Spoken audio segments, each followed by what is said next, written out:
Assalamualaikum warahmatullahi wabarakatuh. Perkenalkan, nama saya Irenita dengan NIM 2023-12-072. Jadi kali ini saya akan mempresentasikan hasil dari tugas dari modul 5, yaitu membuat buku tamu digital Stitek Bontang. Baik, untuk tanpa berlama-lama saya akan langsung menjelaskan. Dan untuk di bagian awal ini ada bagian .html. Nah, di bagian ini fungsinya untuk menentukan jenis dokumen HTML dan bahasa yang digunakan.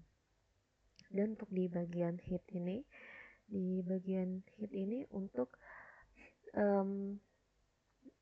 bagian meta Crasit UTF-8 ini agar teks bisa menampilkan karakter Latin seperti huruf lain-lain. Nah, di bagian title. Nah, untuk di bagian title ini tuh menentukan judul tab browser, seperti untuk bagian judul halaman dari website tersebut, seperti contohnya buku tamu digital Stitek Bontang. Dan di bagian style ini untuk mengatur tampilan CSS seluruh halaman seperti warnanya, ukuran formnya, dan tampilan tombolnya. Untuk di bagian style ini untuk tampilan dari CSS-nya untuk menghiasi dari website yang telah saya buat ini. Dan selanjutnya di bagian body dan header. Nah, di bagian itu fungsinya untuk menampilkan judul halaman di bagian atas untuk membuat struktur awal tampilan utama. Dan selanjutnya untuk di bagian deklarasi PHP dan validasi formnya. Nah, di bagian itu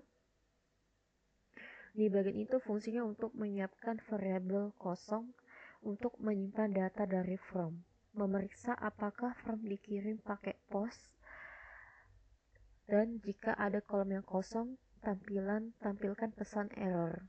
Nah, di bagian post itu ada di baris contohnya seperti ini. Nih. Nah, di bagian post ini untuk memastikan jika variabel kosong untuk memeriksa form apakah sudah dikirim gitu. Dan selanjutnya jika sebelum kolom terisi, simpan isi secara aman dengan HTML special cars. Yang ini contohnya. Nah, ini tuh untuk mencegah script berbahaya. Dan selanjutnya from input buku tamu.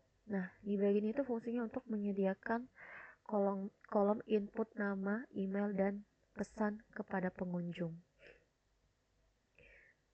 Ini tuh buku dari input buku tamu ini untuk menyediakan kolom input seperti untuk mengirim pesan kepada pengunjung. Dan fungsi dari input menampilkan nilai yang sudah diketik sebelum agar tidak error dan hilang. Dan di bagian penampilan error, di bagian PHP if itu, ini tuh untuk jika ada kolom yang kosong, tampilkan pesan error dalam kotak